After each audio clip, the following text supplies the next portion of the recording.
the way it is. Alright, let's move on to reacts, guys. Today, how people can steal your work. Damn. Alright. Notes on how work can be stolen. Alright, here we go.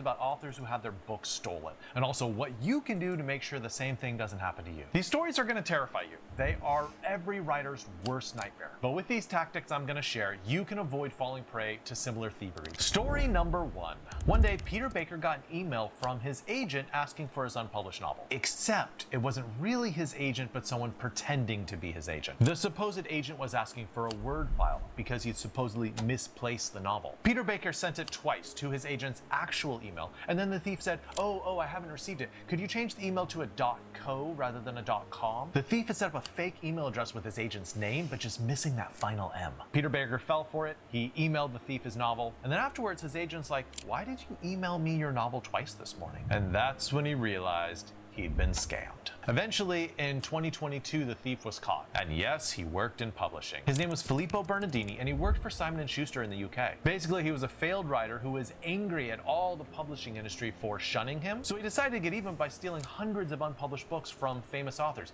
even people who had won the Pulitzer Prize. Okay, so what is the lesson for writers? Well, for starters, avoid sending your manuscript to people that you don't know. And think about when you're sending out your unpublished manuscript. Most of the time, you do it in it's when parts. you're trying to find beta readers. This is the moment when your book is the most vulnerable because you haven't yet published it. A leak at this point would severely harm your novel. So my recommendation would be to only use beta readers that you can vouch for, that you know in some aspect, or That's why I like short stories. Your work is actually copyrighted as soon as you write it. This is because of the copyright laws passed in the 1970s, at least here in the United States. But if you want additional protection, you can officially register it with That's the why we write Copyright on Office stream. by Proof, following boys. this link on the screen. Make sure not to go to any other websites, because when you Google government copyright website, there's like 6 ads that come up in Google before you reach this one. But this is the official government portal. It costs a little bit of money, it costs a little bit of effort, but if it sets your mind at ease and gives you an added layer of protection, it might be worth it. Story number 2.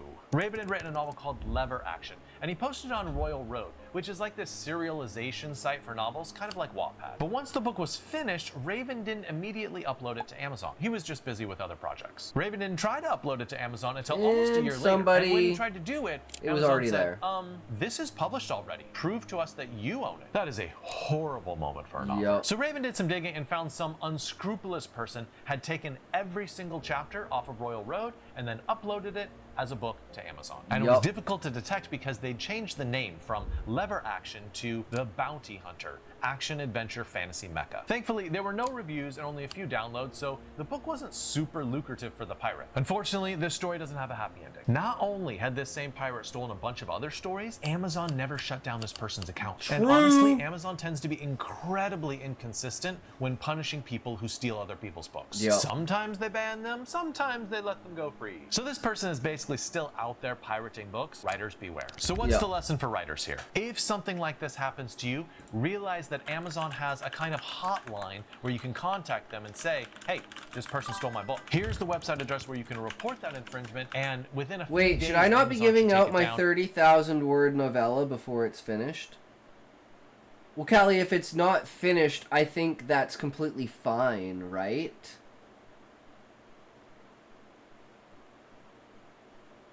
Because it's an unfinished version.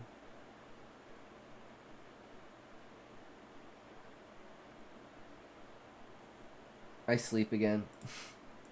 Sounds about right.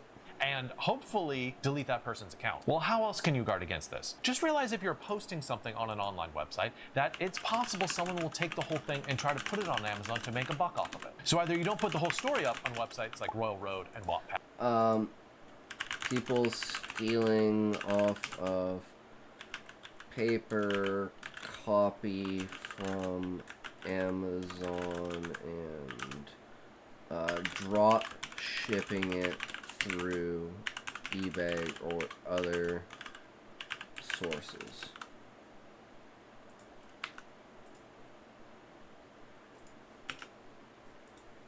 or as soon as you finish it, you immediately upload it to Amazon. Once it's in the Amazon ecosystem, it's somewhat safeguarded because no one else can put that exact same book up. The algorithm Amazon catches it. Story number 3. What if someone stole a book you hadn't written yet? I'm not going all sci-fi on you here. This isn't No, it's just like an idea stealer, right? This third story involves a writer that I have known professionally for more than a decade, Jane Friedman. She's a legend in the publishing space because she does reporting about the publishing industry. She gives lectures all over the country and has even published a book with the University of Chicago Press called The Business of Being a Writer. One day, a person emailed her and said, "Hey, did you publish a book called Publishing Power?" And Jane emailed back and said, No, she hadn't. And the woman said, "Funny, because I found that book with your name and your bio on Amazon. I bought it because I'm a big fan of yours, but when I read it, it was really bad quality. So I was wondering whether you were really the author." Well, Friedman went on to Amazon and she discovered that she'd been impersonated. Someone had used ChatGPT to write a whole bunch of books and then slapped her name and bio on them. There's a term for this that you should probably know. It's called brand jacked. She'd been brand jacked. And these were some of the book titles that they put up. Step-by-step guides, guides to making money quickly through writing. Guides are the worst for this. Like, guides, children's books, and stuff like that, if, like, you're a famous writer for that,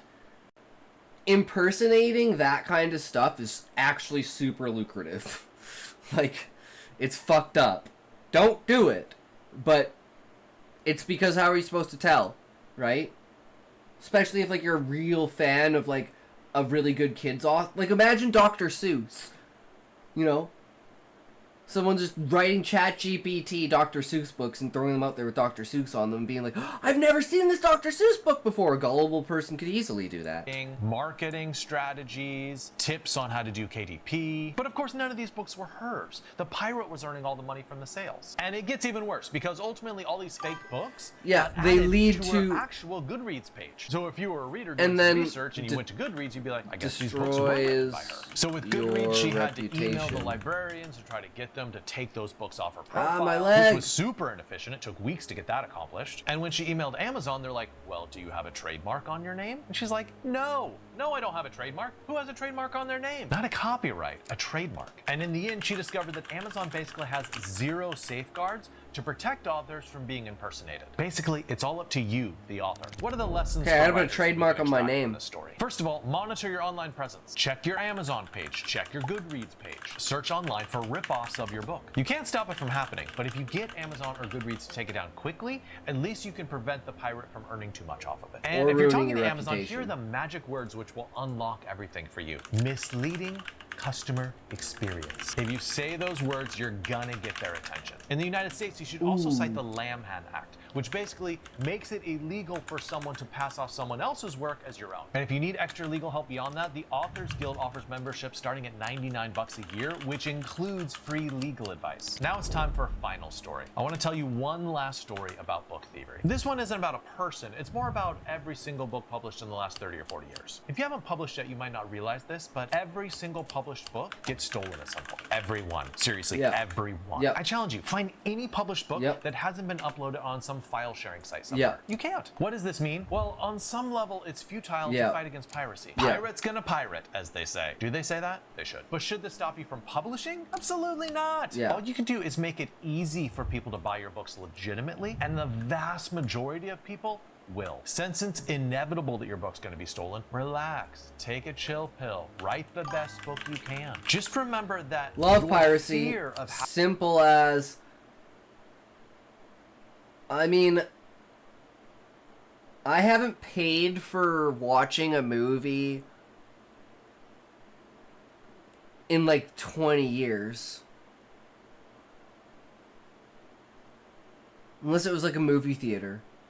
But it's like, I'm not going to buy it. I'm just going to download it and watch it. Because it's like, it's fucking 2025. Pirate Bay, bitches. Having your book stolen can end up harming your writing career much more than a thief actually stealing your book. If fear of having your book stolen prevents you from sending your book out to beta readers or sending it out to agents, you're doing your writing career so much more damage than any thief ever could. Fear of book thieves can be more damaging than the thieves themselves. Remember that obscurity is always a greater danger than piracy. Look, you're gonna have to take some risks at some point and push your little baby novel out into the world. That's why it's like, there's just this stigma I have about streamers that are writers that don't show their work.